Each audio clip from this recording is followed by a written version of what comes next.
그 중에서 한 100, 한 20, 30분 중에서 한두 개씩 낙찰을 받고 4개월 동안에 그걸 팔 때까지 기다리라고 하신 분들이 한 2, 30분 정도쯤 되고, 그러니까 4개월 안에 하나 낙찰을 받고 그걸 팔 때까지 기다리다 보니까 하시면 되고, 그 중에 나머지 한 4, 50분 정도는 낙찰을 받으면서 팔으면서 연장을 하면서 계속해서 수강하시는 분들이 있고, 사실은 4개월이 지났는데도 낙찰을 못 받으시는 분들도 아직 제가 알기로는 한 2, 30여 분 정도 있는 것으로 알고 있습니다. 그 중에서, 그 100 몇십만 원 중에 1년 동안 한 것 중에서 낙찰을 잘 못 받아가지고 그 잔금 내는 것을 포기한 사람이 한 사람이 있고, 또 한 분은 아직까지 팔지를 못한 분이 한 분 있어요. 그리고 두 분이 이제 실패를 했다고만 할 수 있는 것인데, 그 중에 그 실패한 것 중에 하나는 보면은 토지 건물 지분으로 4분의 1 지분으로 나왔거든요. 강제 경매로 500만 원 때문에 낙찰을 받아 나왔기 때문에 이것이 500만 원이고 강제 경매이기 때문에 500만 원 갚아서 취해야 될 것이라고 생각하고 입찰에 들어갔는데, 막상 낙찰을 받고 현장에 가서 거기 있는 사람들과 협상을 하려고 가봤더니 식구 전부 다가 약간 좀 이렇게 정신박약의 식구들이 모여서 살고 있고, 왜 그 집으로 왔냐 했더니 다른 집에서 아주 어려운 집에서 살고 있다. 그 땅이 수용되는 바람에 그쪽 택지로 옮겨줘서 지금 새로 지어져서 옮겨왔다. 이렇게 하는 바람에 도저히 그 정신박약자들을 상대로 해가지고 소송할 수도 없고 협상할 수도 없다 보니까, 그때 제가 알고 있기로는 230만 원 정도를 제가 잔금 내는 걸 포기하신 분이 우리 수강생 중에 한 분이 있었어요. 그 다음에 또 하나는 통영에 이제 낙찰을 받은 것이 있는데, 막상 제가 그 문을 잠고 나서 가보지를 못했는데, 이번에 그 현장 답사 가면서 한번 가봤더니, 문을 따고 들어가 봤더니 쓰레기가 산터름처럼 쌓여. 온 집안에 다. 그래갖고 그 쓰레기만 치워내는데 한 3차례 있잖아요. 그만 치워냈는데도. 그리고 집 자체를 엄청나게 그 내부 자체가 쓰지 못하게끔 만들어져 있어서 그걸 수리해서 팔자니 문제가 있고, 그냥 팔자니 조금 있고, 그래서 그거를 이제 어떻게 팔아야 되냐. 두 건에 대한 것은 지금 조금 좀 문제가 있는데, 그 외에 나머지 분들이 낙찰을 받은 것은 대부분 다 마진이 적으느냐 많느냐의 차이는 있었고, 시간이 빠르느냐 조금 더 걸렸느냐의 차이는 있었지만, 대부분 많이 성공을 했기 때문에 저로서는 만족을 해요. 하지만 한편으로 생각하면 이럴 수 있어요. 저는 100개를 추천을 해서 98개를 성공하고 2개를 실패했다. 이런 얘기거든요. 그러니까 저의 입장에서 보면, 야, 2%를 실패하고 98%를 성공했으니까 나는 성공한 게 아니냐. 이거는 내 얘기고, 못 팔린 1개를 낙찰받은 사람은 그게 100%잖아. 그래서 저는 이제 올해는 2021년도는 맞이해서는 대수강 중에서는 한 번도 그런 실수가 없게끔 더 철두철미하게 노력을 해서 실수가 안 생기는 그런 물건을 이제 고르려고 더 준비를 합니다. 또 하나는 제가 현장 답사를 많이 다니거든요. 현장 답사를 예전에도 다녔는데, 뭐 요새만 다닌 게 아닌데, 예전에 다닐 때는 사진을 잘 찍을지도 몰랐고 찍지도 않았어요. 그냥 사진으로만 찍고 동영상을 안 찍었어요. 했었는데, 지금은 제가 라이브를 하다 보니까 동영상 찍은 걸 편집할 줄도 알고 자막도 넣을 줄 알고, 또 오랫동안 동영상을 찍다 보니까 동영상 찍는 것도 실력이 늘더라고요. 그래서 제가 올해는 3월달 정도서부터는 제가 이 동영상 찍는 거를 완전히 연습하고 편집하고 완전히 한다 그러면은, 이 동영상을 찍은 걸 가지고 동영상을 틀어가면서 권리 분석을 해드릴 그런 거를 한번 좀 강의도 해보려고 준비를 하고 있습니다. 그런데 우리 수강생들 많은 분들이 저한테 그동안 얘기했던 게 뭐냐면 한 번 해서 자기 돈으로 한 개만 해놓고 좋은 물건이 계속 나오는데 팬들까지 기다려야 되다 보니까 너무 시간이 많이 걸린다. 웬만하면 공투를 좀 했으면 어떻겠습니까? 이렇게 해서 2021년도에는 제가 정식으로 공투반을 만들려고 합니다. 제가 법인이 지금 이게 일반 법인이 하나가 있거든요. 근데 일반 법인이 하나가 있는데 지금 제가 다시 만들고 있는 법인이 일반 법인은 그대로 있던 걸 그대로 가고 NPL 법인을 자본금 5억짜리로 제가 지금 만들고 있습니다. 아마 조만간 아마 한 달 이내로 아마 그 NPL 법인도 만들어지게끔 되면 NPL로도 공투를 이제 하는 것도 한번 만들려고 하고 그 다음에 또 하나는 지금 뭘 만들고 있냐면 농업법인을 만들고 있어요. 그러니까 농지의 경우에는 농업법인으로 투자하는 것도 만들려고 합니다. 그래서 세 개를 가지고 투자를 이제 하려고 하는데 법인으로 투자하는 게 좋아요? 개인으로 투자하는 게 좋아요? 지금은 법인이 좋고 개인이 좋아. 돈 버는 게 그렇지. 근데 제가 지금 이번에 그 우리 법인으로 낙찰받은 걸 가지고 그 세금을 내보니까 이렇더만 일단 법인으로 낙찰받으면 12%야. 취득세가. 그 다음에 낙찰을 받고 다 정산을 해서 마진이 남는 것에 법인세를 12%를 내도 2억 미만의 이득이 남았을 때. 그 다음에 주택을 가지고 이득이 남았을 때는 별도로 12%를 또 낸다고 그러지. 그러니까 주택을 가지고 하면 일반 마진이 12%고 주택에 대한 마진이 또 12%인 게 24%를 내는 거고 취득세까지 하면 36%가 되는 거예요. 이것은 그 최대인데 법인세라는 것은 마진에서 내는 거 아니에요. 그러니까 예를 들어서 내가 집세도 내고 그다음에 월급도 주고 하면 1년에 내가 어떤 거 한 거를 가지고 돈을 1억을 벌었는데 1년 동안 집세 낸 것이 뭐 3천만 원이고 그 다음에 직원 월급 준 것이 뭐 4천만 원이다. 그럼 7천 빠지면 실질적으로 벌은 건 3천만 원밖에 안 되는 거 아니? 3천만 원에 얼마? 12%. 3천만 원에 주택이라고 12%. 그렇게 되는 거거든요. 그러니까 그런 면으로 좀 이익이 되고 그 다음에 원가에 있을 때 우리가 취득세를 12%를 낸다 그랬잖아요. 그러니까 취득세를 내는 것도 원가에 삽입이 돼요. 마진에 이게 하다 보니까 그래도 제가 보기에는 물건만 잘 고른다 그러면은 좀 그 법인으로 하는 것이 개인으로 하는 것보다는 좀 더 좋지 않을까 이런 생각을 하고 있습니다. 그러면 어떻게 할 것이냐? 제가 투자를 하는 사람이 아니고 저는 물건을 골라주는 사람이지 않습니까?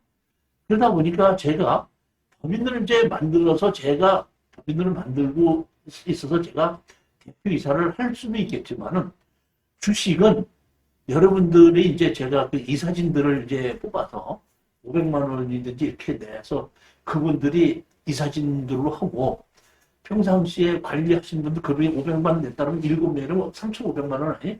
3,500만 원에서 관리비도 내고 다 하게끔 그분들이 내게끔 하고 관리를 하게끔 하고 제가 예를 들어서 추천 물건을 추천하지 않습니까?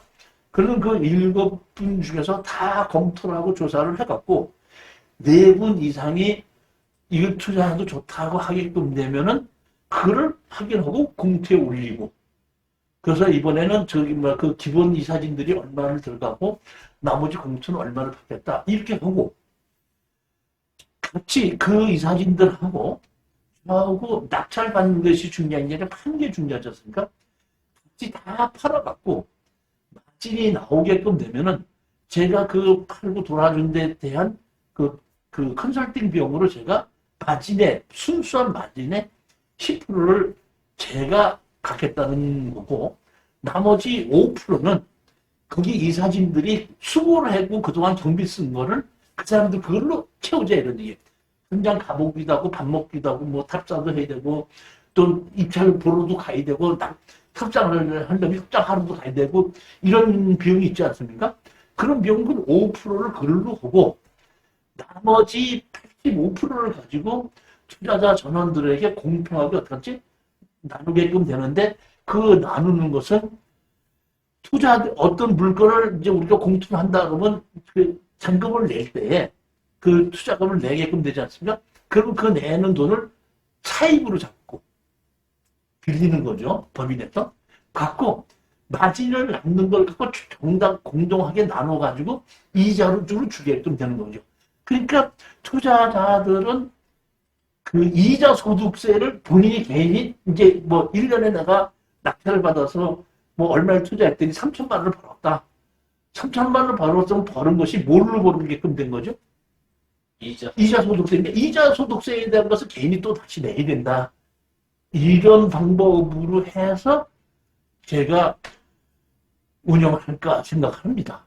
그 다음에 이제 거기 7명 중에서 총무도 한두 명 두고 회장도 두고 부회장도 두고 7명이 항상 회의를 하는 걸 회의록을 작성해서 나누어 두고 회의가 끝난 다음에는 그 회의에 참석한 들이 다 서명하게끔 하고 일단 서명한 사람들로서는 같이 자기가 투자하게끔 된다 해서 얼마에 어떻게 투자한다고 결정을 했기 때문에 절대로 후회하지 말고 열심히 어떻게 최선을 다하자. 이런 방향으로 해갖고 법인을 3개를 한번 운영해서 공투하는 것을 만들려고 합니다. 괜찮은 것 같아요. 네, 좋습니다. 아니, 내가 아까도 얘기했잖아요. 계획은 사람이 생각을 세우는 건데 신이 보기에는 그 사람이 세운 계획이 얼마나 우습겠어요. 야, 계획 세운다고 다 되냐? 신이 보기엔 그래 안 그래요? 그럴 수도 있지만은 그래도 계획을 세우는 사람이 있고 계획을 안 세우는 사람이 있는데 계획대로 한번 열심히 노력해보고 우리가 계획된 것이 잘못됐으면 또 고쳐나가면 되지 않겠냐 이런 생각을 좀 하는 겁니다. 그래서 제가 보면 이게를 분류를 할 생각입니다. 하나는 지금 우리가 투자 물건 밴드가 있죠. 하나는 공투 밴드를 하나 새로 만들 거예요. 그럼 공투 밴드에 들어올 수 있는 사람은 4개월 동안 60만 원을 낸 사람 중에서 일단 4개월 동안은 저하고 같이 일반 투자를 한번 해보자. 해본 사람 중에서 내가 어느 정도 이제 이종신이가 골라주는 물건도 이해도 하고 내가 그 돈이 얼마큼 되겠다 안 되겠다 내가 자신 있다 하시는 분들은 이제 공투 반대로 옮겨가는 거죠. 그럼 제가 한 달에 이제 지금 4개월 동안 얼마 받죠? 그러면 4개월 지나면 또 얼마 받죠? 그러면 1년이면 얼마를 받죠? 180만 받는데 그렇게 받아서는 공투는 안 될 거기 때문에 4개월이 끝나고 나신 분들은 공투 밴드로 옮겨가게끔 되면 그분들에게는 1년 동안에 100만 원을 받고 공투로 그냥 다 참석할 수 있게끔 하고 공투로 참석하려고 공투로 제가 올리는 물건은 반드시 현장을 가서 탑산해서 모든 것을 동영상으로 다 찍고 제가 거기에 대한 것을 권리 분석을 하고 올려놓고 투자하실 분들은 제 얘기를 듣고 강의를 듣고 투자를 할 것인지 말 것인지를 본인이 결정하게끔 하겠다. 즉 다시 말하면 공투반은 4개월이 끝나고 난 다음에 오시는 분들인데 그건 추천 물건으로 받는 것이 아니라 연회비로 받아서 공투 물건을 해주겠다 이런 얘기입니다. 추천 물건 따로 있고 공투 물건 따로 있고 2개로 생기는 거죠. 근데 이제 제가 생각하기에는 대부분의 이제 그거를 인원을 제한을 두려고 그래요. 다시 말하면 추천 물건도 이제 일정 제가 생각하기에는 한 80명에서 100명 선 정도쯤 되면은 더 이상 받지 않고 공투 물건도 반도 제가 보기에는 그 사람이 뭐 일정 이상 되면은 받지 않고 한 사람이 빠져나가면 받는 걸로 해가지고 그냥 계속해서 사람을 늘리지는 않겠다는 뜻입니다. 인원을 많이 늘려가지고 제가 그 사람들 수령료를 제가 받는 것을 가지고서는 수익을 올리는 것이 아니라 낙찰을 받은 걸 가지고 가능한 한 팔아서 수익을 올리는 방향으로 좀 바꿔가려고 올해는 그런 방향으로 가려고 그러고 저도 이제 좀 그 나이도 좀 있기 때문에 뭐 모든 사람들이 우리 수강생들이 저한테 제일 많이 선물해 주는 게 뭔지 아세요? 건강식품이요? 홍삼정.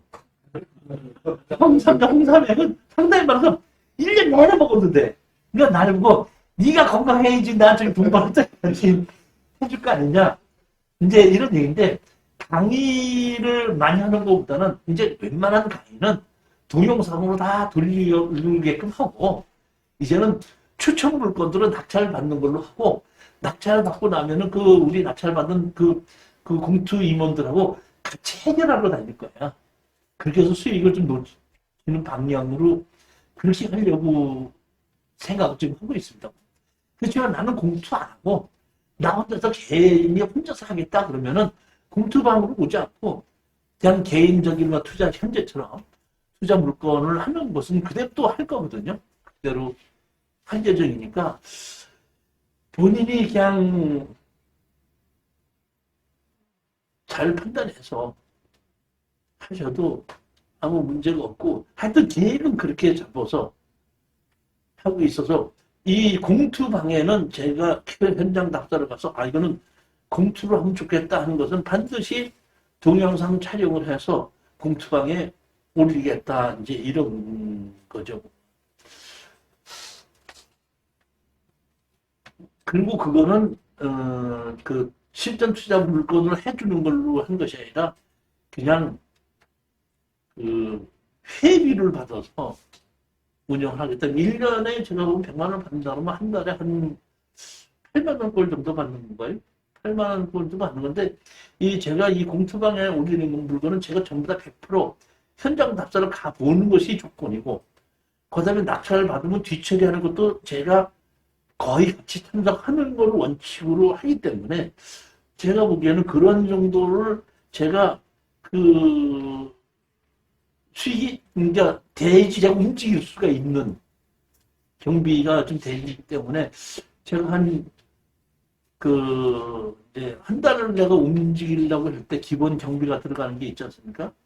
그런 정도만 들어간다면 그렇게 한번 해볼까 이런 생각은 하고 있습니다.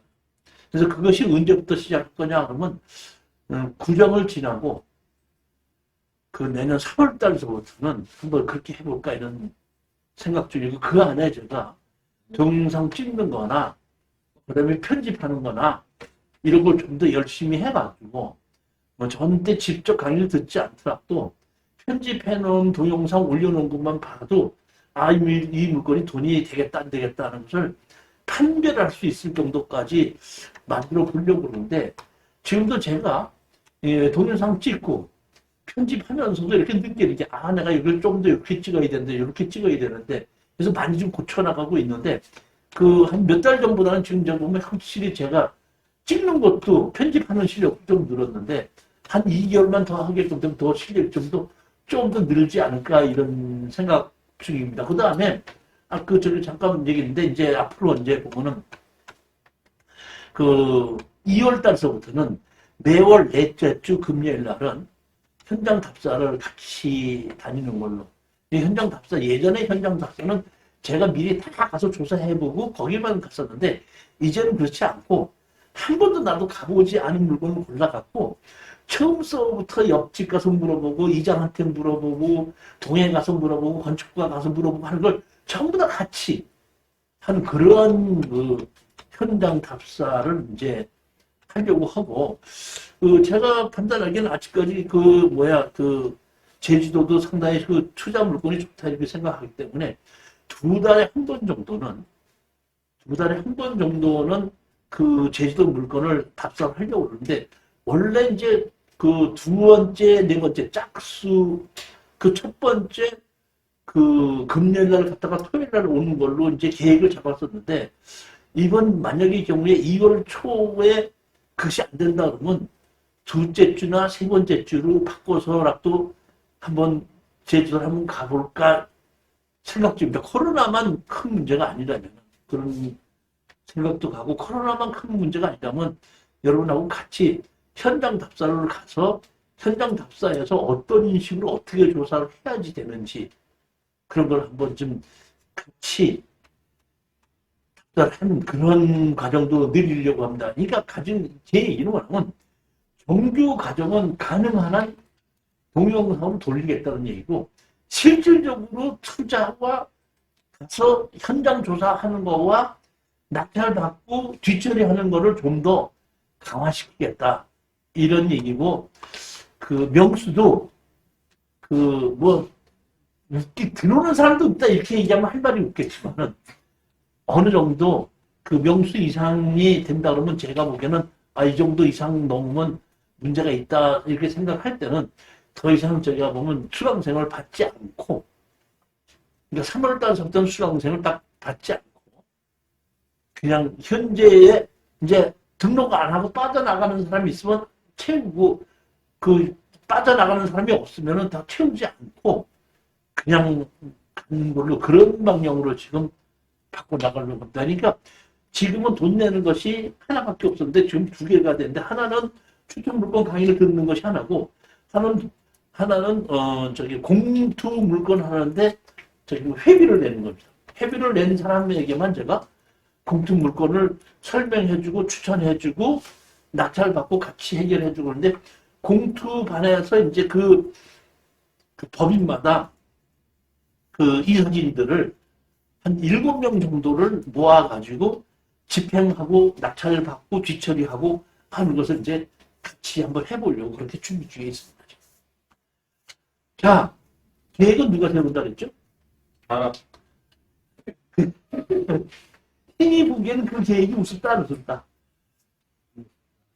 우습지만은 열심히 노력하면 또 그 도와줄 수도 있는 것이 신이기 때문에 뭐 그렇게 제가 그 무모한 것은 안 하려고 하고 사실 보면은 제가 이 한 20여 년 동안을 추천 물건을 강의를 했는데 그동안에 공투한 적이 있겠어요? 있었지만은 한 번에 걸쳐서 해보게끔 되면 잘 안 되는 것이 있고 잘못되는 것이 있어서 제가 상당히 이렇게 이거 좀 당분간 하지 말아야 되겠다 그래서 다 절제를 했었는데 이제 이런 식으로 하게끔 되면 큰 문제가 없겠구나 하는 걸 방법을 제 나름대로 이제 만들고 틀을 만드는 겁니다. 다시 말하면 추천 물건을 추천하는 사람이 있고 그걸 잘 듣고 뒤에서 검토를 하고 내가 실수를 하지 않게끔 하고 확실히 있는 사람들은 검토를 하거든요. 그러니까 지금 보면 우리 한 2년 전서부터 우리 들어오신 분들이 공투하시는 분들이 따로 있잖아요. 그분들은 지금 뭐냐면 내가 추천 물건 하면 자기네들끼리 모여갖고 내가 추천 물건 하는 걸 자기네들끼리 다 일을 해요. 그 경험이 그렇게 있다 보니까 그렇게 해서 그 중에서 처음에 한 1년 동안은 맨날 같이 떨어지고 뭐 잘못하고 그러더니 한 1년 지나고 나서부터 가격도 장하게 쓰고 입찰에 들어가게끔 되면 돈이 나와. 이번에도 정말 구리 거 하나 그 2억 3천인가 주고 낙찰을 받았거든요. 그 토지 전체 내가 건물 일부 했는데 건물 일부 한 것을 500만 원 주고 맞춰 샀어요. 그리고 2억 3,800인가 해서 500만 원 주고 사고 2억 3천, 그러니까 2억 4천 얼마가 됐는데 바로 지금 한 6개월 만에 파는 것이 3억 얼마를 받아서 그 이제 제 법인 갖고 샀거든요. 그래갖고 나보고 이제 뭐 얼마나 하라고 그래. 내가 그 마진이 얼마나 남은지도 모르는데 혹시 법인세를 얼마나 뛰냐 했더니 뭐 얼마 남긴 남았어? 별로 안 남았어. 별로 안 남은 게 얼마인데 했더니 1억 1,400 남았으라고 그랬더래. 1억 1,400 남았는데 별로 안 남았대. 그럴 정도로 된다? 실력이 있고 한 1년만 지나면 내가 추천해준 물건을 가지고 어떻게 하면 돈 번다는 것을 깨닫게 되는 거고 가격도 정확하게 쓰는데 사실 1년 동안 맨날 가서 떨어지고 말았어요. 한 1년 지나고 나니까 정확하게 찍더라. 지금. 그래서 제가 이런 정도로 이제 한 1년 정도 지나신 분들이 이렇게 했다 보니까 저한테 지금 뭐 하게끔 되면 한 1년, 2년, 3, 4년 지나신 분들 몇 분이 있거든요. 그분들을 모시고 이제 같이 이사진들로 해서 제가 추천하는 물건들을 그분들이 검토를 한번 해보고 가격도 얼마 쓰면 얼마가 남겠다는 것도 검토해보고 아까도 잠깐 말씀드렸지만은 내가 단독 공차를 했다고 해서 가격 쓴 걸 후회하지 말고 내가 1,000만 원 차이로 떨어졌다고 해도 가격 후회하지 말자. 그러니까 가격을 얼마에 써서 낙찰을 받느냐고 가격을 정확히 결정할 수 있는 것이 그 사람이 어때요? 경매 고수입니다. 높게 써서 낙찰을 받지 못할 것이 없고 욕심을 내서 낮게 써갖고 어떻게든 낙찰을 못 받는 거예요. 낙찰을 받으면서 낮은 남는 가격이 얼마냐. 그 가격을 정확하게 우리가 알아낼 수 있는 그런 것이 되다 보니까 이제는 제가 보기에는 좀 자신이 생겨서 한번 해보겠다 이렇게 마음먹습니다. 그러니까 법인이 3개입니다. 일반 법인, MPL, 농업법인 이렇게 3개에서 각 법인마다 그 이사진들을 5명에서 7명씩 모여서 저는 주주가 없이 그냥 허울만 대표이사 먹고 나머지들 한 그 7명에서 주식을 가지고 그 7명에서 결정을 하고 그 주식을 안 가지신 분들은 그 주식을 가지신 분들이 투자 물건을 결정하면 나도 들어가겠다 안 들어가겠다는 것을 그분들이 결정하는 거예요. 안 사장님 어떻게 되는 거세요? 그건 또 좋다고 얘기만 하는 거 아니고 이건 좋다고 생각하는 말고 우리 나사장님 어떻게 되는 거예요? 투자가 500 정도. 아니 그러니까 그 이사진들이 500을 내는지 700을 내는지는 회장은 뭐 700을 내고 부회장은 600 내고 일반적인 이사는 500 내는 이렇게 정할 수 있는 거죠. 그렇지만 그 이사진들로 해서 자본금으로 설정을 해갖고 시작하겠다는 거예요. 그거는. 그래서 그분들이 전적으로 하고 그 회사를 운영하는데 회사를 운영하는 비용을 마진의 5%를 회사를 운영하는 비용을 띄워주게끔 만듭니다. 그렇게 하고 그 운영진이 아닌 사람들도 투자를 하겠다면 받아준다. 받아주고 그 사람들에게는 이자 소득으로 들었다 마진에서 띄워주게끔 그렇게 하겠다. 이런 얘기. 계획이 그렇다는 얘기. 제가 보기에는 우리 지금 저기 투자 물건에 지금 보면 한 27명인가 128명이 되는데 제가 보면 그거를 100명으로 줄이려고 그래요. 더 이상 받지 않고 줄이려고 그러고 지금 우리 공투 밴드 제가 말하면 동영상 밴드가 한 650명이 되는데 그 중에서 회비 내는 사람들로 해가지고 한 80명에서 100명으로 된다 추려내려고 지금 합니다. 그러니까 정확하게 나는 있으면서 저기 회비를 내고 공투를 내가 1년 동안에 몇 개를 하겠다. 이렇게 하신 분들을 출연해서 약 100명, 100명을 양쪽으로 만들어 가지고 공투 밴드와 일반 그 투자 물건으로 해갖고 이끌어 나가고 거기서 그 빠져나가서 사람이 자리가 있을 때는 채우고 자리가 없을 때는 더 채우지 않고 지금 120 몇 명이 있는 것은 그 3월 달까지 줄지 않으면은 더 이상 이제는 그 수강생을 받지 않고 줄여나가겠다. 이런 생각을 하고 있어요. 그러니까 무한정으로 받아봐야 제가 그분들에게 돈을 벌 수 있게끔 물건을 해줄 수 있는 상태가 아니기 때문에 조금 이제는 이걸 한계를 둬야 되겠다. 이런 생각을 가지게 된 겁니다. 자, 그러면 오늘의 이제 얘기는 여기까지 끝내고 정식으로 이제 강의 한번 시작을 하도록 하겠습니다. 자, 이제 다시 19페이지 보시겠습니다. 19페이지 보시면 제81조 첨부 서류 이렇게 돼 있는데 이게 무슨 얘기냐면 강제 경매의 얘기입니다. 채무자 소유로 등기가 되어 있을 때는 그것을 압류하고 경매로 집을 누면 된다 이런 얘기입니다. 그런데 예를 들어 보겠습니다. 사장님이 어떤 땅에 건물을 지었지 않습니까? 그런데 빚을 받을 것이 상당히 많이 있는데 사장님께서 건물을 등기를 안 하고 건축물 관장만 만들 수 있죠. 그렇죠. 그러면은 등기부 등본이 없기 때문에 경매를 진행을 못 시키는 겁니다. 강제 경매를. 그랬을 때에 경매를 못 시키고 땅만 시키는 것이 아니라 내가 채권자로서 그 부동산에 대한 걸 건물을 등기부등본 안 했을 때 내가 강제로 기입 등기를 해서 두 개를 같이 경매로 집어넣을 수 있다 이런 얘기입니다. 이해가셨습니까? 건축물 대장이 없을 때는 어떡해? 그러니까 다시 말하면 건축물 관장이 없을 때라도 여기 보시면 됩니다. 채무자의 소유로 등기되지 아니한 채무자의 소유로 뭐야? 등기되지 아니한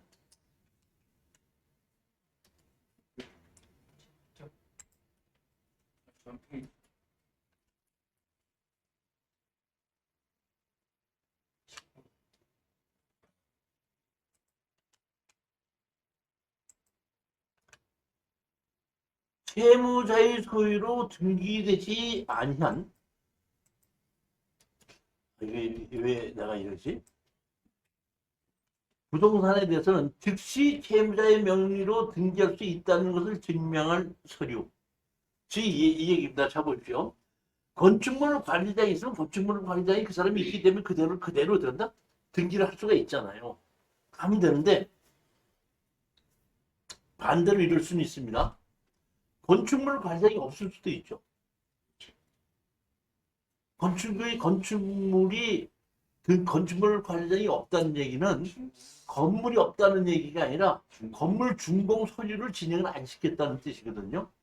근데 건물 준공을 안 시켰다는 뜻은 불법으로 건물을 지었기 때문에도 안 할 수도 있지만은 건물 주인이 사용 승인 신청을 하지를 않아 가지고 건물이 불법으로 지은 건 아닙니다. 그리고 제가 말씀드렸죠. 건물은 착공을 해서 시공을 하는 도중에는 언제까지 끝난다는 기한은 없죠.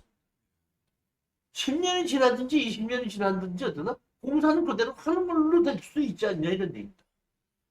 그럼 그것을 사용 승인을 받고 사용을 해야 되는데 사용 승인 받지 않고도 사용할 수가 있겠죠.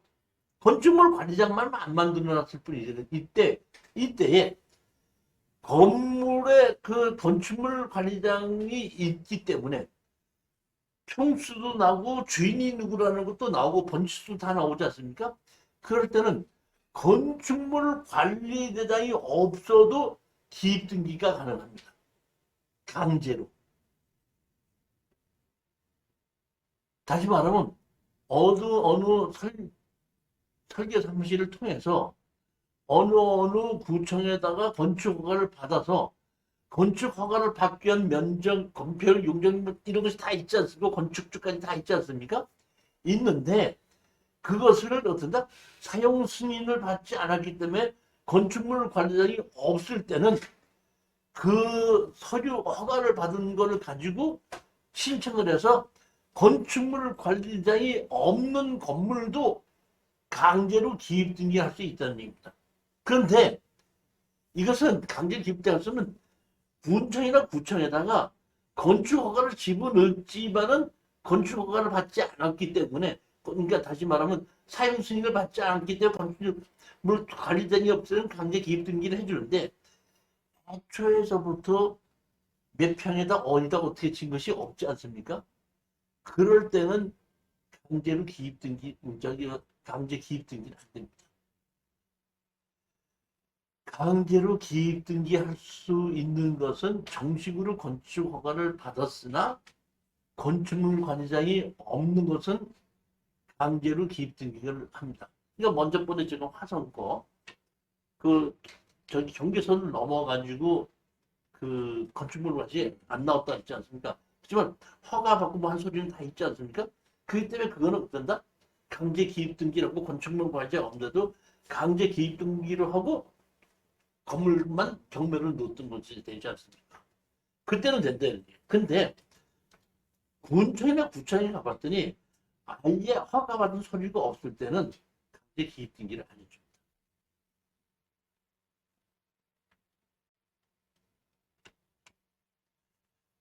(84조입니다) 배당 요구에 공지 결정 및 공고 이렇게 되어 있습니다. 어떤 부동산을 경매로 집어넣는 사람이 대표로 집어넣는 사람이 있지만은 그것을 가지고 돈을 받을 수 있는 사람이 한 사람이 아니고 여러 명이 있을 수도 있겠죠.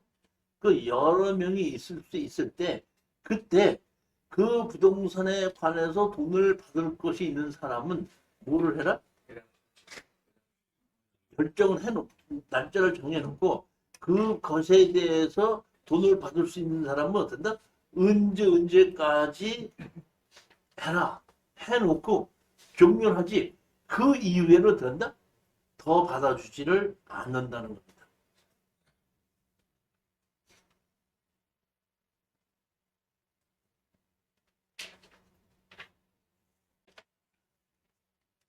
(88조입니다) 배당의 요구. 배당 요구에 따라 매수인이 인수해야 할 부담이 바뀌는 경우 배당 요구를 한 채권자는 배당 요구의 종기가 지난 뒤에 이를 철회하지 못한다.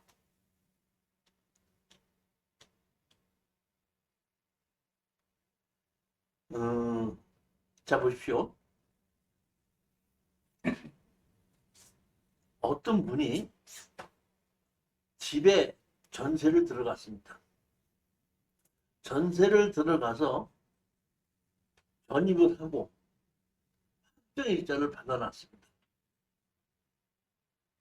그 후에 어떤 분이 이것을 강제경매로 집어넣든지 또는 그 후에 설정을 해서 임의경매로 집어넣었다 그러면은 여기 선순위 세입자가 있죠. 선순위 세입자는 만약에 확정일자를 받지 않았다고 할 때는 그 선순위 세입자는 누구한테 자기 돈을 받아가야 되죠? 낙찰자한테 받아가야 되겠죠. 그렇지만 확정일자를 받았다는 얘기는 무슨 얘기죠? 확정일자를 받았다는 얘기는 무슨 얘기예요? 채권이 물건으로 바뀌었다. 그렇죠. 채권이 물건으로 바뀌었다는 얘기예요. 그렇기 때문에 순서에 의해서 자기가 법원에다가 배당을 받을 수 있는 것이 요구할 수 있는 권한이 있다는 얘기예요. 즉 다시 말하면 이런 걸 보고 우리가 쌍칼제비라고 그래요. 다시 말하면 내가 전세금을 5천만 원을 전세를 들어서 선순위 세입자로 있는데 내가 법원에다 배당으로 해서 받을 수도 있고 배당을 요구하지 않고 낙찰자한테도 달릴 수도 있습니다. 그렇지만 양쪽에 다 받을 수 있지만은 어느 쪽으로 받아가든지 자기 전세금만 받아갈 수 있는 그 이상을 어떤다? 못 받아간다. 자,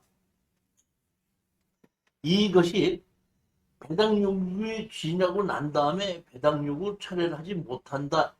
이것이 생기기 전 얘기입니다.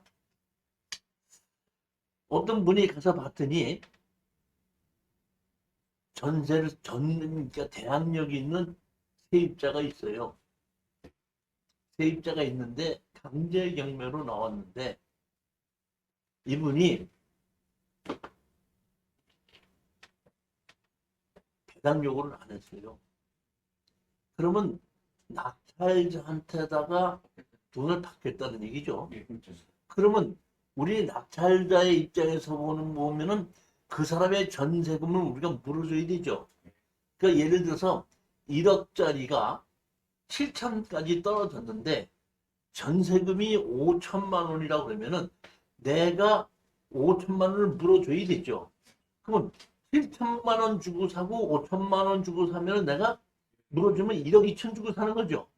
그러니까 이거는 전부 다 그 5천만 원을 물어줘도 가격이 내가 돈을 남을 때까지 떨어지겠죠. 그럼 4,900까지 떨어졌죠. 4,900까지 떨어져서 낙찰을 받아도 5천만 원 물어줘야 되면은 내가 5천만 원 물어주고 4,900에 사면은 9,900만 원이죠. 안 사죠. 또 한 번 떨어지죠. 그러면 그것이 얼마까지 떨어지면 약 2천 얼마까지 떨어집니다. 그러면 그 당시 제가 우리 안 사장님 보고 사라고. 그래서 안 사장님 못한다? 2,500 주고 샀어. 2,500 주고 사도 5천만 원 물어주죠. 그럼 7,500짜리 1억짜리가 7,500 주고 사는데 2,500이 싸죠. 그러면 나한테다가 술 한잔 산다네 안 산다네? 그러죠. 산다죠. 네. 근데 안 사. 왜요? 몰라. 술을 안 사고 맥주만 사. 근데 아니 안 사장님이 이순이 감사합니다 하더니 맥주를 사는 게 아니라 횟집을 가더라고. 횟집을 가서 시큼 먹으라고 그러고 그냥 15만 원짜리 2만 원을 시켰어. 그래서 내가 뭐 얘기했어. 안 사장님한테. 다 먹고면서 이렇게 해라. 자금을 내기 전에 한 500만 원을 현금으로 만들어 가져가라. 그래서 현지 세입자를 만들어. 그러면 내가 500만 원을 드릴 테니까 낙찰자한테다가 받는다고 하지 말고 법원에서 배당으로 간다고 가져간다고 하십시오. 옛날에 법원으로 가는 거 아니에요. 내가 낙찰 좀 물을 것이. 그럼 법원에서 배당으로 먼저 가져가고 모질한 것만 내가 물어주면 되잖아요. 그럼 내가 그만큼 돈을 버는 거죠. 이런 일을 꽤 했었어요. 그 당시에. 이런 이 법이 생기기 전에. 우리 그렇게 해서 돈 벌었던 게 많아요. 한 5년 동안은 그렇게 해서 많이 벌었어요. 이런 거를 이제 법원에서 알고 이거 못하게 해야 되겠다 싶어갖고 배당 요구 종기를 딱 만들어 놓고 애초에 네가 이거를 배당으로 받아갈 것이냐 대항력으로 받아갈 것이냐 결정해 놓고 결정했으면 못 바꾸게 하는 겁니다. 그렇지만 지금도 마찬가지입니다. 내가 법원에서 배당으로 가져가겠다 그러죠. 예를 들면은 지금 아파트 다세대가 감정 가격이 9,500만 원인데 전세금이 9천만 원이 들어가 있어. 이 사람이 뭘 했어? 배당 요구를 했어. 배당 요구를 했죠. 그러다 보니까 어쩐다? 3천만 원까지 떨어졌어. 그럼 3천만 원을 내가 낙찰 받지 않습니까? 그럼 사람이 배당 요구했으니까 법원에서 자기 돈을 받아갈 거 아니에요. 받아가고 난 다음에 모자란 것은 낙찰자한테 또 받을 수 있습니다. 그렇기 때문에 그런 것은 배당 요구를 했다고 하더라도 총 받아갈 금액이 법원에서 배당 받아가는 걸 모자라는 것은 낙찰자한테도 받아갈 수 있으니까 우리가 그런 걸 사면 안 된다. 이런 걸 보면서 해야 된다. 이해가 가셨습니까? 그 얘기입니다. 그래서 배당 요구한 거 바꿀 수는 없다. 그렇지만 결정을 했으면 그대로 가야 되는데 배당 요구를 해서 법원에서 받아가는데 자기의 돈을 법원에서 다 받아가지 못하는 돈은 승계된다. 낙찰자한테 승계돼서 그 못 받은 돈을 어떤다? 받아갈 수 있다.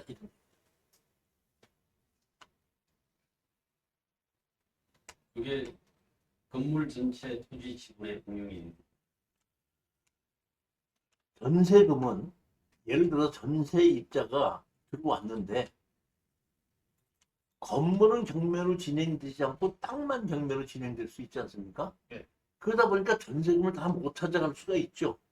그럴 때 그 전세입자는 땅 주인에게다도 자기 돈을 다 달랠 때까지 안 나가고 버틸 수 있습니다.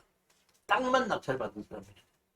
다시 말하면 건물에 전세를 들은 사람은 건물만 들었다고 보는 것이 아니라 땅 위에 있는 건물을 전세를 들은 것이 아니에요. 그러니까 땅과 건물에 대해서 다 보는 겁니다.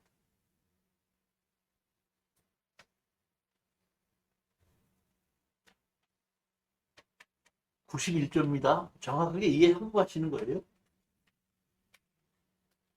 우리 조 여사님은 졸리죠? 졸렸진 않아. 네? 다행이네. 91점. 인수주의와 잉여주의의 선택.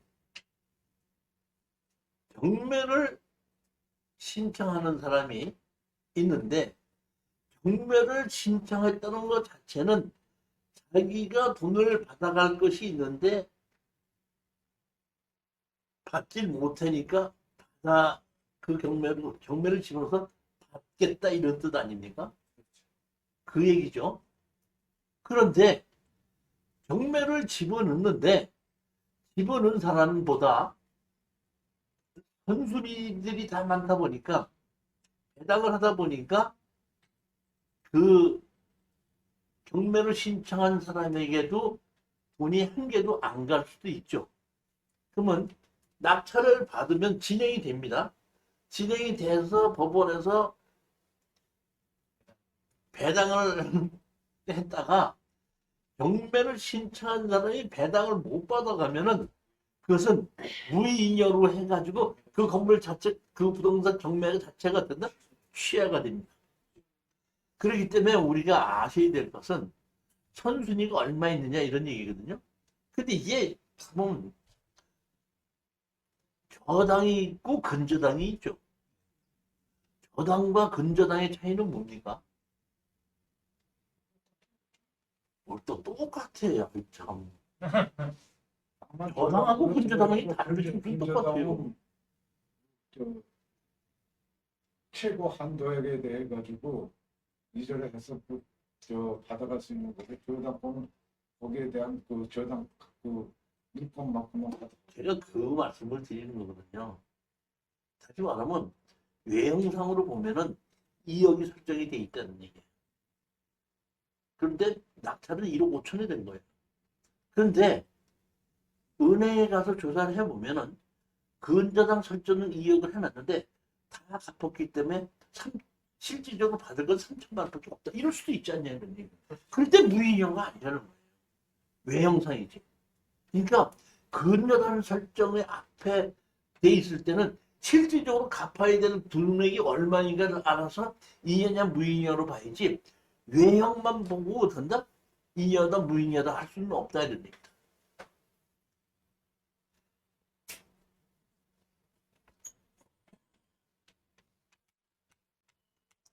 매각 부동산 위에 모든 저당권은 매각으로 소멸한다.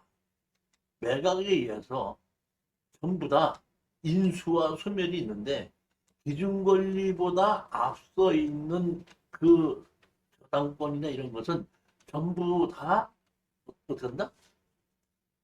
소멸이 되고 경매에 진행돼서 배당을 종미납도 받아가는 경우에는 전부 다 어떻게 한다? 소멸이 된다. 매수인은 유권자에게 그 유치권으로 담보하는 채권을 변제할 책임이 있다. 그렇지만 유치권은 낙찰자가 인수한다. 유치권은.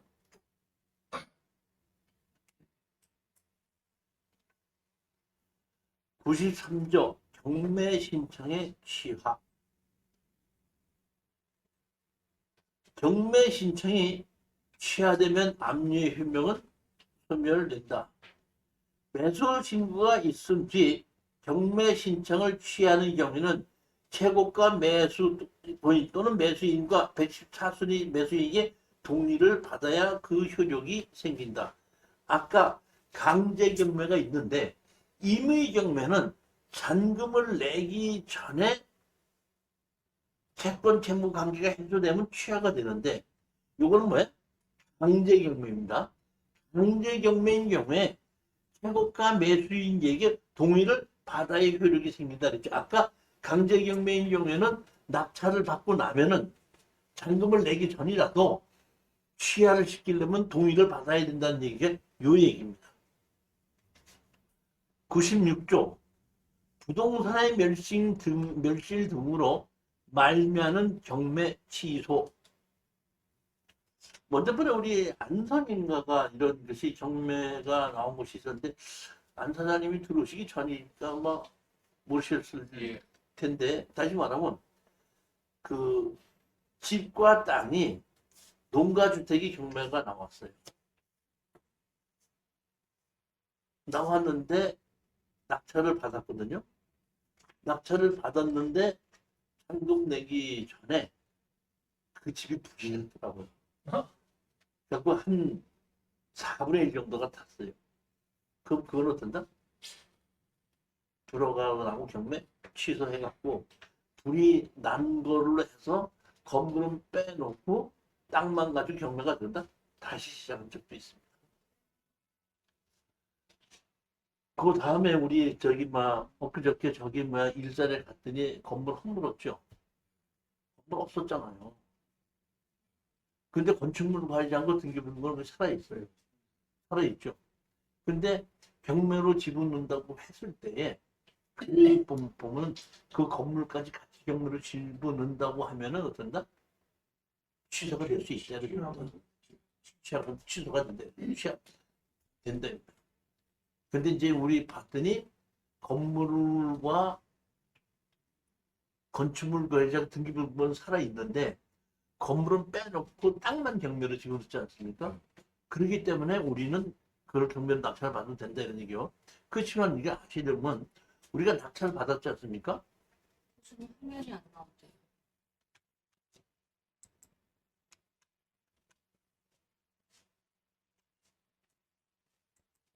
1. 네.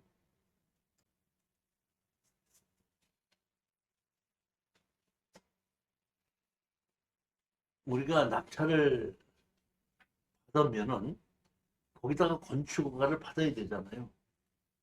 건축허가를 받았는데 건물이 지금 건물은 없지만은 건축물 관리장이 있고 건물 등기부등본이 있잖아요. 그럴 때 우리가 거기에 땅 주인으로서 건축허가를 받기 위해서는 건축허가를 받기 전에 그 건물을 멸시 신고부터 먼저 하고 등기부등본도 없애고 난 다음에 해야 되는데 그때에 건물 주인이 멸시 신고를 하지 않고 땅 주인이 해도 받아준다. 반드시 건물 주인이 아니어도 괜찮다. 여기서 보면은 우리 땅 주인의 입장에서 보면 미리 멸시를 했으니까 우리가 멸시를 한 건 아니지 않습니까?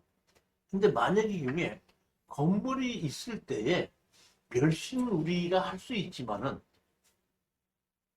그 멸시를 하는 것, 남의 건물을 멸시를 했을 때에 민법에 의한 책임은 우리한테 넘어오는 거거든요.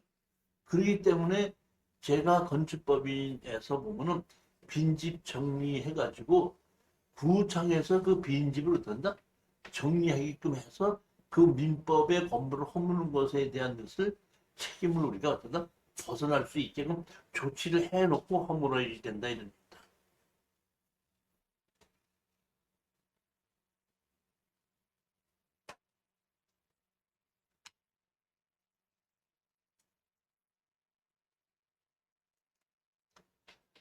(114조)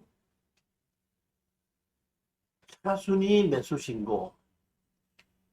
차순위 매수 신고는 그 신고액이 회고가 매수 신고액에서 그 보증금에 뺀 금액을 넘을 때에만 할 수 있다. 1순위가 있고 2순위가 있는데 1순위가 낙찰을 받았는데 2순위는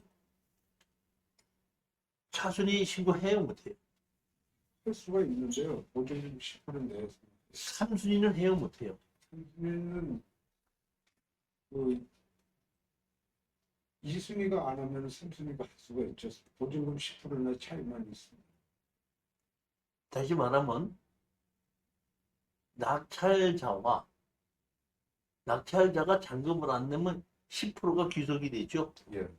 그 때문에 차순위와 낙찰자의 차익이 그 입찰 보증금 이내일 때는 이내에 있는 사람은 차순위를 넣는다? 신고를 할 수 있다. 이득이라고 하더라도 10% 이상의 차이가 나면은 차순위를 받아주지 않는다.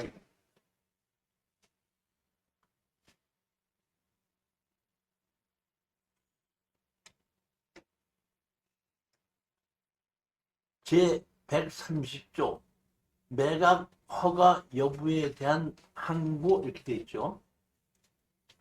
그 절차에 중대한 잘못이 있다는 것을 이유로 들을 때는 할 수가 있다. 매각 허가에 대한 것을 어떤다? 항고를 하는 겁니다. 근데 여기 보면 3번입니다. 매각 결정에 대하여 항고를 하고자 하는 사람은 보증으로 매각 대금의 10분의 1을 해당하는 금전 또는 법원이 인정하는 유가증권을 공탁하여야 한다. 다시 말하면 그 매각을 당한 사람이 이의 신청을 할 수가 있겠죠. 아까 본 허가가 나면 다시 일주일 동안 이의 신청 기간이죠. 그 이의 신청 기간에 이의를 할 수가 있거든요. 그러면 이의 신청 기간에 이의를 하게끔 되면은 그 부동산은 그때부터 그것을 이의 신청한 걸 갖고 판사님이 판단할 때까지 경매는 중단이 됩니다. 자, 이것도 이게 옛날 얘기입니다. 우리 이렇게 했습니다. 어떤 아파트가 그 당시에는 자본금만 있을 때는 그 경매에 입찰이 들어가면 권리 분석을 조금만 할 줄 알으면 그냥 어떤다? 입찰돼서 낙찰을 받을 수 있는 때예요. 그러니까 투자할 돈이 없지 물건은 많을 때입니다. 내가 5억을 갖고 있는데 5억을 가지고 투자를 하려면 하나를 잔금을 내고 다 팔아서 돈을 나눌 때까지는 다른 물건이 좋은 물건인데도 입찰에 들어가 못 들어가죠. 자, 이렇게 했습니다. 그때 낙찰을 받았습니다. 10% 냈죠. 10% 냈습니까? 일주일 지나니까 허가가 났어요. 다시 일주일이면 이제 이의 신청 기간이죠. 그러면 그 집에 세입자가 살고 있죠. 그럼 제가 세입자를 택합니다. 만나러 갑니다. 아, 여기 사십니까? 예, 살고 있습니다. 제가 이게 낙찰자인데 빨리 나가달라는 얘기가 아니라 제가 여기서 1년은 더 살 수 있게끔 해드릴 테니까 저하고 협상을 하십시다 이렇게 얘기를 합니다. 그러면 그 세입자가 어떻게 하면 돼요? 그러면 제가 세입자님을 대신해서 이의 신청을 해서 소송을 해드리겠습니다. 세입자가 이의 신청해봐야 이겨져. 치죠. 지지만은 질 때까지 내가 대신해서 소송을 해주면은 보통 4개월에서 판결이 날 때까지가 4개월에서 6개월이 걸리거든요. 그러면은 그렇게 되면은 나는 입찰 보증금만 10% 내놓고 판결이 날 때까지 기다리는 거야. 그러면 4, 5개월 지나서 된다? 판결이 나죠. 그럼 거기에 대한 것을 어떤다? 항고를 다시 합니다. 그럼 다시 한 6개월이 지나죠. 그러면 저는 계약금을 10%만 내놓고 1년으로 된다? 끄는 겁니다. 근데 이때는 부동산 가격이 워낙에 올라가는 데가 돼서 2억짜리 감정가를 1억 5천 주고 샀는데 1년을 끌었더니 이 감정가 2억짜리 아파트가 2억 3천, 2억 4천까지 올라가 있습니다.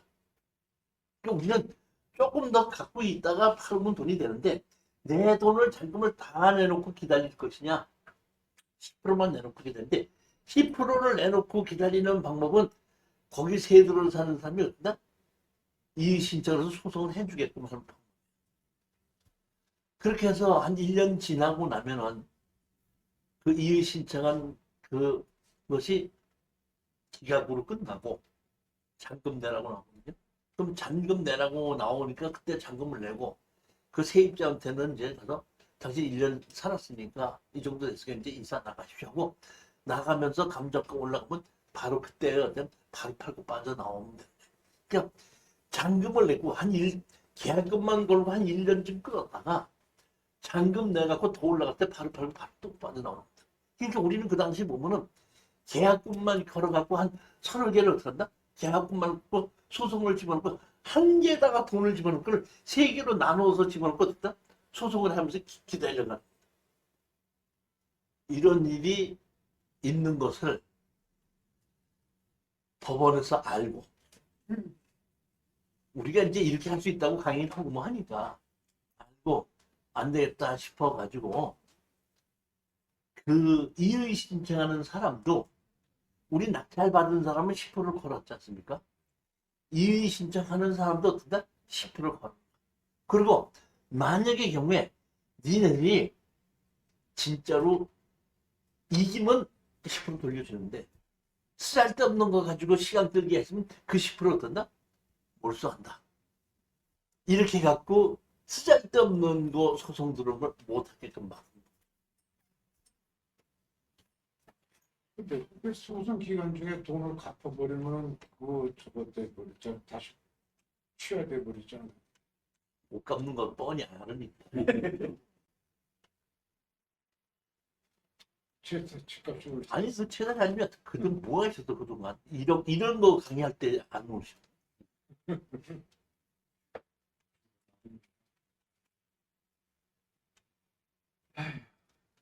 소유권의 취득 시기 135조입니다. 잔금 내이돈 피할 수도 있다 해갖고 매수인은 매각 대금을 다 낸 때 매각의 목적인 권리를 취득한다. 등기 이전을 한 것이 아니라 잔금을 내는 사람이 어떻게 된다? 내게 된다. 136조입니다. 부동산의 인도명령 신청했고 법원은 매수인이 대금을 낸 뒤 6개월 이내에 인도명령 신청을 하면은 법원의 집행관이 너 여기서 살지 못하니까 나가라 하고 어떤다? 하나를 보내줘요. 보내주게끔 되면은 그 대부분은 인도명령 신청을 하게끔 되면 그대로 된다? 나갑니다. 근데 만약의 경우에 나가지 않을 때는 인도명령 신청해 놓고도 나가지 않았을 때는 집행관에게 강제 집행을 요구를 해서 집행관이 그 안에 있는 짐을 길 바깥에다가 든다 강제로 끄집어낼 수 있게끔 하는 것이 있는데 이 인도명령 신청은 낙찰을 받고 잔금을 내고 6개월 이내에 하면 인도명령을 신청하는데 6개월을 지날 때까지 인도명령 신청을 하지 않으면 인도명령을 받아주지 않기 때문에 별도로 명도 소송을 해야 됩니다. 명도 소송을 해서 판결문을 가지고 강제 집행을 신청해야 됩니다. 그렇기 때문에 우리는 낙찰을 받아서 처음에 가서 만나보고 인도명령 신청이 그냥 저는 그냥 만나보고 얘기할 거 없이 일단은 잔금 내고 일단은 인도명령은 그냥 기본으로 해놓고 만나러 가는 거예요. 그래야지 얘기가 빨리 되지. 저 사람이 이렇게 하면은 내가 인도명령 신청하겠다가 아니라 인도명령 신청해놓고 협상하러 가는 거고 건물 철거하고 나가라고 소송해놓고 만나러 가는 게 맞아요. 만나고 소송해야 돼. 소송해놓고 만나야 돼. 제가 보니까 그렇더라. 그 내가 소송부터 먼저 하고 만나라고 하면은 우리 수강생들은 오해하시는 분이 있어요. 우리 조 여사님은 오해 안 해. 근데 다른 사람은 오해하는 사람이 있어. 당했으니까. 아니, 보면 뭘로 오해하냐면 법무사하고 둘이 동업하나? 무조건 소송부터 먼저 하라고 그래. 아마 법무사하고 동업하나 봐. 이런 생각을 갖는 사람이 꽤 많아요. 응? 근데 그 이종실이가 경매 강의를 하면서 추천물건 강의를 하면서 법무사한테다가 그 몇십만 원 받는 건 야 거기서 5만 원 나한테 줄 10만 원 달라 이러는 정도쯤 되면은 경매 강의 하지 말아야지.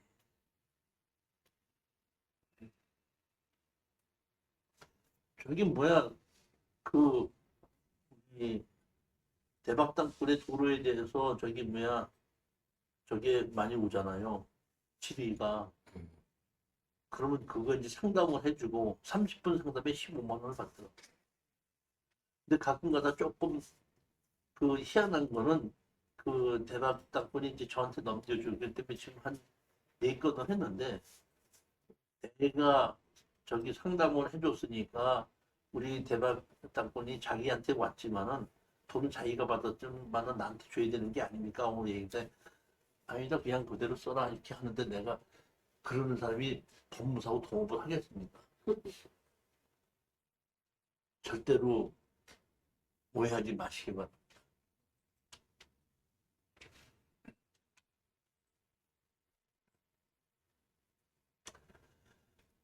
140종 공유자의 우선 매수권. 공유자는 매각 기일까지 113조에 따른 보증금을 제공하고 최고 매수 신고 가격과 같은 가격으로 채무자의 지분을 우선 매수하겠다는 신고를 할 수가 있다. 다시 말하면 공유자가 우선 매수를 받아주기는 한데 입찰 보증금은 같이 내야 된다 이럽니다. 입찰 보증금 안 가지고 와서 공유자 우선 매수 신청한다 하는 사람이 꽤 있어요. 가끔 가다 보면. 그러면 입찰 보증금 내세요. 근데 입찰 보증금 안 갖고 왔는데 지금 내야 돼 이렇게 물어보시는 분이 있거든요. 안 됩니다. 안 받아줍니다. 이렇게 얘기하는데 입찰 보증금은 어떠나? 똑같은 것을 가져가야 된다 이럽니다. 3번을 보시겠습니다. 여러 사람의 공유자가 우선 매수하겠다는 신고를 하고 제2항의 절차를 마칠 때는 특별한 협의가 없으면 공유 지분의 비율에 따라 채무자의 지분을 매수하게끔 된다. 이 얘기는 몇 년 전에 평택에 있는 토지와 주택이 4분의 1이 이 경매로 나왔습니다. 4분의 1이. 우리 수평생이 제가 이거 골라서 납표를 받았습니다. 누구누구가 최고가 매수인이 됐습니다. 그래서 1등 했네 하고 웃는 순간에 한 사람이 벌떡 일어나더니 공유자로 우선 매수 신청합니다. 아이고 뺏겼구나 이제 했더니 바로 30초 후에 저도 공유자한테 우선 매수 신청하겠습니다. 다시 말하면 4분의 1 지분이 경매가 나오는데 두 사람이 공유자 지분으로 든다? 우선 매수 신청한 겁니다. 그러면은 그때 누구한테 먼저 한 사람한테 공유자 우선 매수 줘요? 나중에 한 사람한테 줘요? 가위바위보. 똑같은 거는 인구는 칼그레이션. 그쵸? 4분의 1을 자기 지분의 똑같이 나누어 가지고 든다? 똑같이 그 지분을 한다. 한 사람은 2분의 1 지분을 갖고 있고 한 사람은 4분의 1 지분을 갖고 있다면 4분의 1 지분에 그거를 2분의 1 지분과 4분의 1 지분으로 해서 2대 1로 나누어 가지고 어떤다? 공유자 우선 매수 신청을 받아준다 이런 얘기.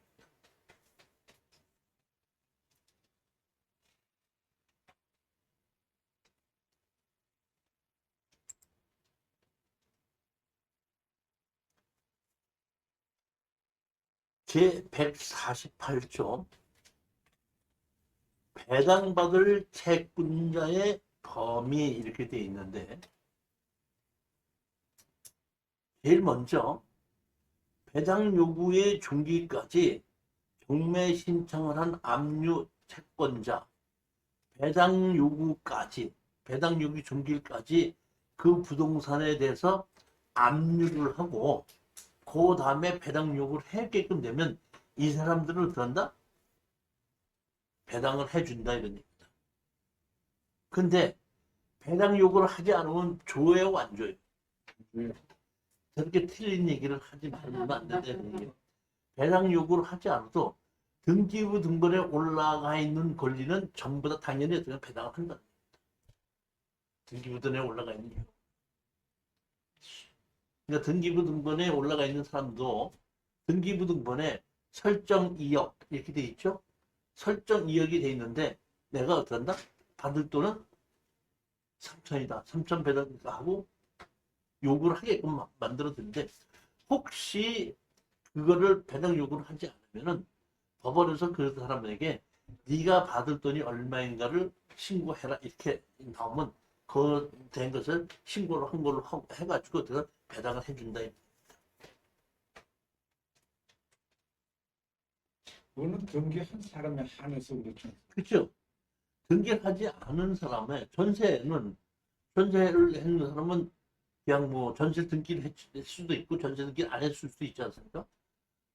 그럼 배당 요구를 하고 압류한 사람도 압류만 해놨는데 얼마인지 모르지 않습니까? 그러니까 경매 기입 전에 압류한 사람들이 일단 내가 받을 게 얼마다 이렇게 해가지고 거기에 한 것에 대해서 배당을 해준다. 근데 배당 요구 종기일까지 압류하지 않고 그 후에 돈 달라고 하는 건 안 준다.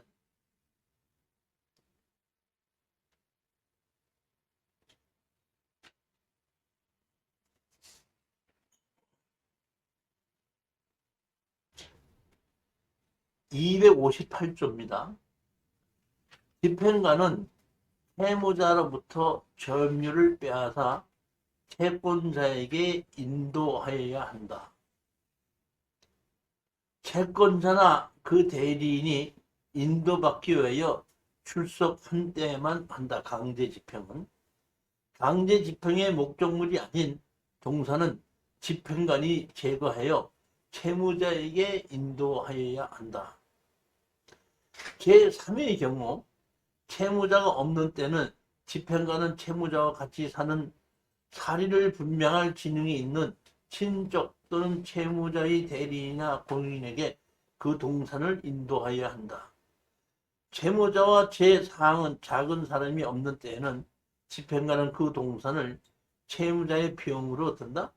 보관하여야 한다. 이거는 다시 말하면 동산 경매인 경우에 얘기를 하는 겁니다. 부동산이 아니라.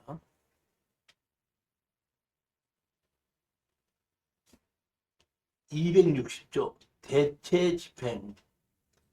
민법 제389조 제2행 후단과 제3의 경우는 제1심은 법원은 채권자의 신청을 따라 민병의 규정에 의한 결정을 하여야 한다. 자, 이런 얘기입니다.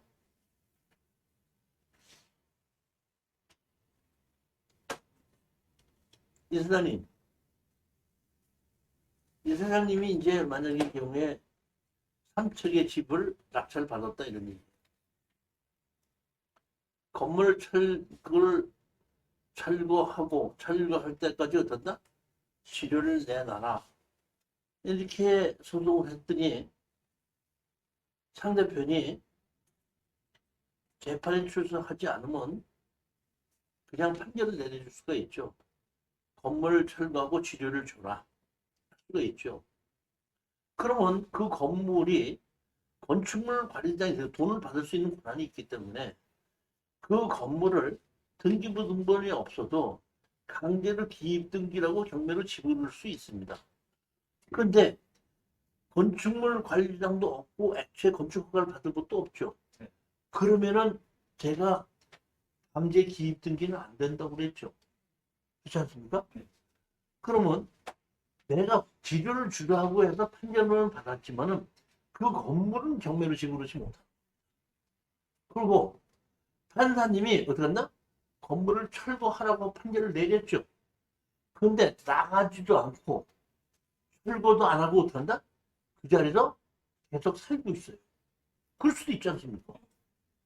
얼마든지 그럴 확률도 있죠. 그럼 그때 어떻게 하냐 이러니 그럴 때 그때에 대체집행이라는 것에서 판사님이 허물으라고 판결을 내렸죠. 안 허물고 있죠. 그럼 그때 허물으라고 판결을 내려간 걸 가지고 거기 법원에 가서 집행관 사무실에다가 나를 대신해서 이 집을 어떠나 판사님이 허물어 달라고 했으니까 허물어 주십시오. 이렇게 얘기를 하게끔 되면은 집행관이 가서 여기에 이렇게 해서 판사님이 판결을 받았기 때문에 몇 월 며칠 날 우리가 집을 허물러 오겠으니까 그 전에 땅 주인과 합의를 하시든지 합의가 안 되면은 제가 그날 집을 허물러 오겠습니다. 이렇게 가서 이것도 아니고 저것도 아니고 BJR로 나올 때는 이렇게 대체를 해서 내가 아니라 집행관을 시켜서 허물 수 있는 방법도 있다 이런 얘기입니다. 대체 집행.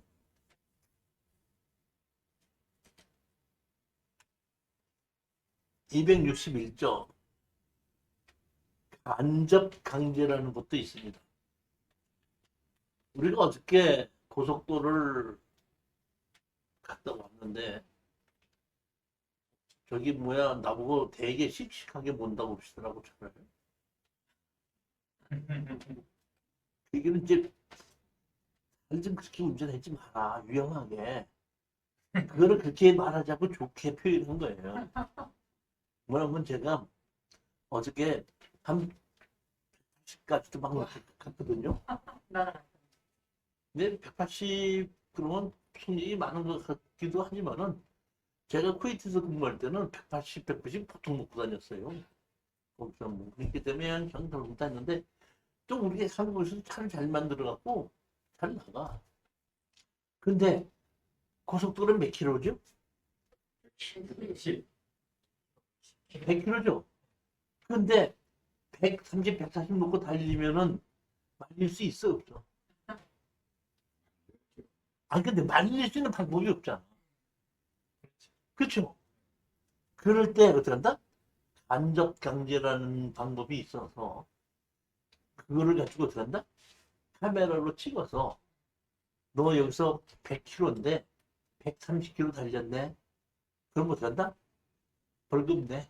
그래갖고 그 법을 지키도록 직접적으로 그 자리에서 지키도록 못하지만 간접적으로 후회라도 그 증거를 제출해서 어떻게 한다? 벌금을 물리면서 그 집을 그 법을 지킬 수 있게끔 하는 것이 이게 뭐야? 간접 강제에 의해서 법을 지키도록 하는 겁니다.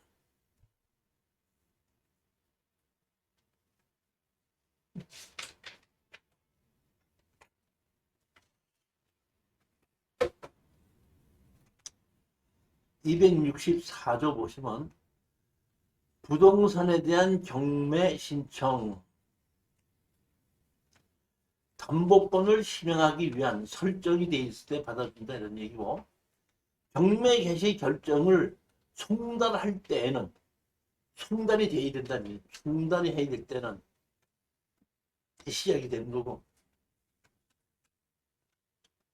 266조 경매 절차의 정지. 경매가 실행이 됐을 때는 담보권을 실행할 수 있는 설정권을 가지고 실행할 수 있는 것이 있을 때는 채무자의 동의가 없어도 경매는 시작이 되고, 채무자의 동의는 없어도 시작은 하지만은 송달은 돼야 된다는 얘기. 이것이 경매로 된다? 진행된다는 건 송달을 해야 된다는 얘기고, 송달이 돼서 경매가 시작이 됐다고 하더라도 이러이러한 경우에는 된다? 그 경매를 정지해야 된다 이런 얘기입니다. 담보권의 등기가 말소된 등기사항 증명서. 다시 말해 얼른 내가 채권 채무를 관계를 갖고 말소를 시켜놓고 그걸 법원에다가 갖다 주면은 경매가 취하가 된다는 얘기죠. 담보권의 등기를 말소하도록 명한 확정 판결문. 담보권이 없거나 소멸되었다는 취지의 확정 판결문. 채권자가 담보권을 시행하지 아니하기로 하거나 경매 신청을 취하겠다는 취지의 어떤다? 미담보 피부 담보권을 받았거나 그 변제할 수 있는 거. 담보권 실행을 일시 정지하도록 명한 재판의 정본. 그러니까 이러한 서류가 있을 때는 경매를 진행하다가도 경매를 어떤다? 정지한다 이런 얘기입니다. 그러니까 아까 맨 처음에 경매가 불허가, 뭐 기각, 정지, 변경 이런 것이 많고 뭐 많이 있었지 않습니까? 이럴 때 이렇게 이런 걸 들어왔으면 경매가 진행되다가 어떤다? 정지한다.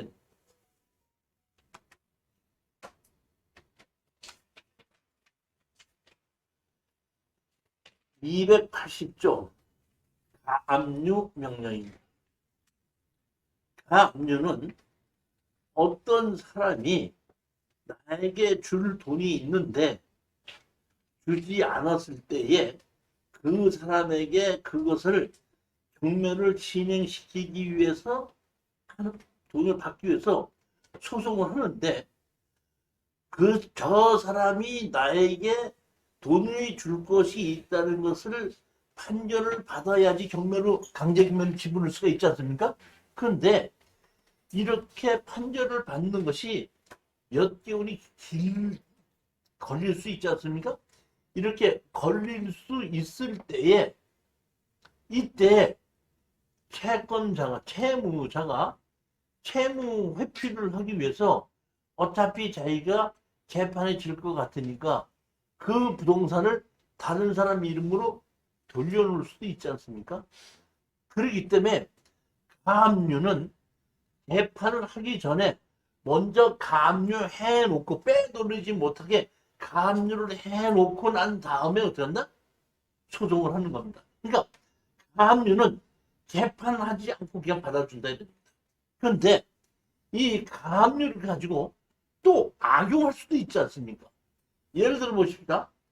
한 사장님께서 제주도에 땅을 사서 분양을 막 하려고 하거든요.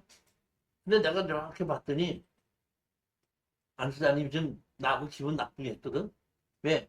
나는 3억 5천에 들어갈 거라고 미리 딱 했더니 3억 6천에 가서 자기가 받아갖고 자기가 들어간다?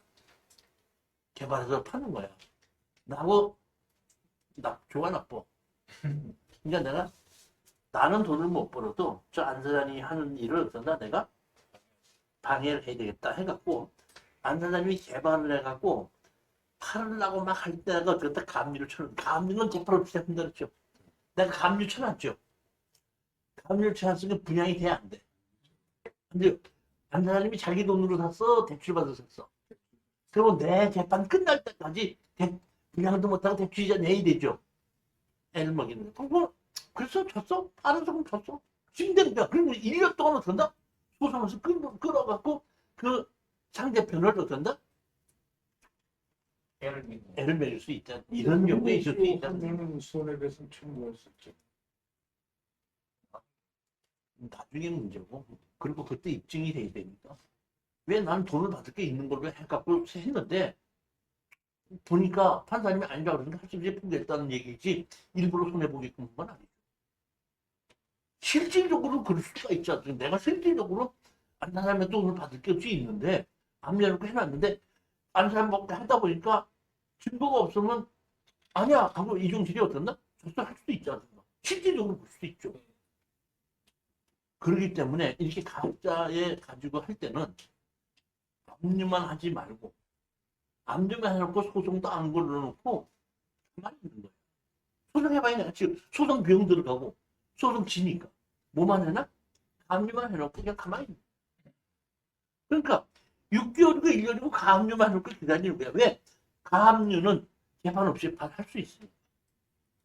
이럴 때 가압류 당한 사람이 방비하는 방법으로 네가 가압류를 했다는 얘기는 네가 나에 대해서 소송을 하려고 가압류한 거 아니냐. 그렇다면 어떡한다? 소송을 해라고 반대로 가압류 당한 사람이 가압류한 사람에다가 제소 명령을 할 수가 있습니다. 그래서 제소 명령을 해서 15일 이내로 가압류한 사람이 소송을 개시하면 진짜로 가부를 따져봅니다. 그런데 소송을 어차피 되지도 않는 거 갖고 가압류를 했으니까 소송할 건 없지도 없지 않습니까? 그러면 15일 이내에 소송을 하지 않으면은 그 가압류는 어떤다? 취하돼서 취소된다 이런 얘기입니다. 그 가압류는 판결문 없이 가압류도 할 수 있지만은 가압류를 해놓고 소송을 했는데 소송을 받아들이지도 않을 수도 있지 않습니까? 아무것도 없을 때는 15일 이내에 소송을 하지 않고 가압류만 해놓으면 그 가압류를 어떤다? 취소시킬 수 있는 방법도 있다 이런 얘기입니다. 이런 걸 보고 뭐라 그래? 제소 명령이 제소 명령. 가압류할 때 수수료를 요청을 하더라고요. 접수할 때. 그래서 근데 그 근거는 아무거나 만들어서 해도 되는데 진실 여부는 법정에 가서 따져봐야 되지 않습니까? 돈 준 거 있으면 돈 얼마 준 거 있지 뭐 차량 줘야 되는 참 요구가. 자, 오늘은 여기까지만 하고, 이제 다음 주에는 우리가 구정이죠? 맞아요? 네. 구정이 목요일부터 시작이 되거든요. 그러다 보니까 목요일 날 하지 않고 다음은 하루 빨리 수요일 날 하도록 하겠습니다. 그 다음에 두 번째 우리 그 구정이 두 번째 토요일 날이거든요. 그러면 이것을 구정 끝나고 해야 돼? 그대로 해야 돼? 그대로 할 수밖에 없습니다. 왜냐하면은 제가 경매 2주일마다 한 번씩 하는 그 사이기 때문에 그 일주일 후로 미루면 그 일주일 안에 경매로 진행되는 것이 정말 몇십 개가 있거든요. 그것이 그냥 건너뛰게 되기 때문에 할 수 없이 경매 날짜에 정해진 두 번째 토요일은 그대로 된다?